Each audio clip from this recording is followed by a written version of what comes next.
Hello மக்களே! நான் உங்க சுரேகா. இன்னைக்கு நம்ம என்ன பார்க்க போறோம் அப்டின்னா, திருநெல்வேலி ஸ்பெஷல் உருண்ட குழம்பு. உருண்ட குழம்புக்கு வடை பருப்ப ஒரு 2 மணி நேரத்துக்கு முன்னாடியே ஊற வச்சு எடுத்திருக்கேன். அது நல்லா ஊறுனதுக்கு அப்புறமா ஒரு மிக்ஸி ஜார்ல ஒரு 4, 5 காஞ்ச மிளகா, அந்த காஞ்ச மிளகா கூடயே ஒரு 2, 3 பல்லு பூண்டு போட்டுக்கோங்க. அப்புறம் உப்பு, ஏற்கனவே ஊற வச்ச அந்த பருப்பு எல்லாத்தையும் ஒண்ணா கொஞ்சோண்டு பெருங்காயத்தூள் எல்லாம் சேர்த்து நல்லா மையா அரைச்சுக்கோங்க. இந்த மாதிரி நல்லா அரைச்சு எடுத்ததுக்கு அப்புறமா, ஒரு சட்டியில கொஞ்சோண்டு எண்ணெய் ஊத்தி, அந்த எண்ணெயில பல்லாரிய ஒரு 1/2 பல்லாரி எடுத்து குட்டி குட்டியா நறுக்கி அதில போட்டிருக்கேன். இது செவக்கலாம் வறுபட வேண்டாம்.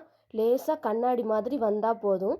அது கண்ணாடி மாதிரி வந்ததும், ஒரு 2 இனுக்கு கருவேப்பிலைய அதில நல்ல நொறுங்க கிள்ளி போட்டுட்டு, இந்த நம்ம அரைச்சு வச்சிருக்கோம்ல, அதில உள்ளதில வடை பருப்பு அரைச்சு வச்சிருக்க அந்த அரைச்சு வச்ச பருப்ப இதில கொஞ்சோண்டு தூக்கி போட்டு, கொஞ்சம் பச்சை வாடை போற அளவுக்கு வசக்கி எடுத்துக்கோங்க. நீங்க வசக்கும்போது அந்த சட்டியில லேசா கீழ ஒட்டும். ஆனா கருகுற அளவுக்கு உட்றாதீங்க. அத ஒட்டுனாலும் ஒண்ணும் பிரச்சனை இல்ல. எடுத்து அத பால் பாலா உருட்டி வச்சுக்கோங்க. இது செய்றதுக்குள்ளயே நேரம் ஆயிட்டுன்னு சொல்லி காலையில சாப்பாட்டுக்கு பூரியும், குருமாவும் வச்சிருந்தோம். Side by side puri, kurma பண்ணிட்டே அந்த மசாலாக்குள்ள உருண்டை குழம்புக்கான அந்த உருண்டைக்கு வதக்கி எடுத்தாச்சு. இப்போ அத கொஞ்சம் ஆறுன உடனே, கோலா உருண்டைக்கு உருண்டை உருண்டையா உருட்டுவாங்கல்ல, அந்த மாதிரி உருண்டை உருண்டையா உருட்டி, எண்ணெய் நல்லா காஞ்சதும் அந்த எண்ணெயில போட்டு, மிதமான தீயில வச்சு நல்லா பொரிச்சுக்கோங்க. இது நீங்க பொரிக்காம போட்டீங்க, அப்படியே போட்டீங்கன்னா உதிர்ந்துரும். அதனால தான் பொரிச்சு போடுறது. பொரிச்சுக்கோங்க. இல்ல நீங்க டயட் கான்ஷியஸ் அப்படின்னா, இட்லி கொப்பரையில வச்சு அவிச்சு கூட இத போடலாம். 2 மெத்தட்லயுமே இத செய்யலாம். ஆனா பொரிச்சு போட்டா தான் நல்லாருக்கும். இது பொரியறதுக்குள்ள கேப்ல நம்ம புளிக்குழம்புக்கு குழம்பு கூட்டுவோம்ல, அதே மாதிரி தேங்காய் மசாலா அரைச்சு ஊத்தி, குழம்பு தூள் எல்லாம் போட்டு கலந்து எடுத்து வச்சுக்கிடுதேன். அந்த பருப்பு வத ம ம பருப்ப வந்து வதக்காம வச்சிருந்ததுல, கொஞ்சம் வெங்காயம், கருவேப்பில போட்டு வடை மாரியும் தட்டி எடுத்திருக்கேன். குழம்பு இப்ப ரெடி ஆயிட்டு. அந்த குழம்புல நம்ம பொரிச்சு வச்சிருந்தோம்ல உருண்டை, அந்த உருண்டைய ஒண்ணு ஒண்ணா ஃபுல்லா அடுப்ப ஃபுல்லா சிம்முல வச்சுட்டு போடணும்.